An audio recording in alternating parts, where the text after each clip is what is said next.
L'agriculture est un moteur de croissance économique, mais en Afrique, l'on constate qu'elle est léguée au second plan, bref, réservée aux personnes considérées comme désespérées.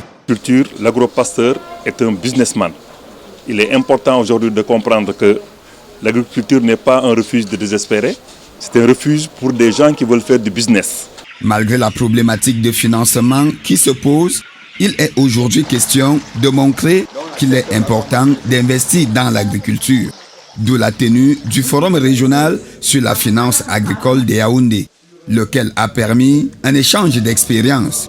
Le centre d'incubation de l'Institut agricole d'Obala est apparu comme le lieu idéal en la matière. Nous formons des jeunes sur l'entrepreneuriat, sur la création des richesses, sur la création des entreprises. Nous formons des jeunes qui sont destinés à créer des emplois et non à chercher de l'emploi. Nous aidons ces jeunes à transformer son idée de projet en plan d'affaires. Un plan d'affaires, c'est un projet qui est prêt à être implémenté sur le terrain. Un exemple à suivre pour tous les pays africains, l'objectif étant le même. Des jeunes qui sortent des écoles et qu'il faut caser. Et donc, il apparaît comme étant quelque chose d'extrêmement important de pouvoir faire en sorte que ces jeunes puissent retourner à la terre.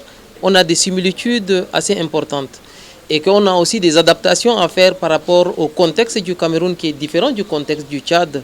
Des divergences, loin d'être une barrière. Il faut juste une volonté politique qui en réalité est l'accompagnement des acteurs agro-pastoraux.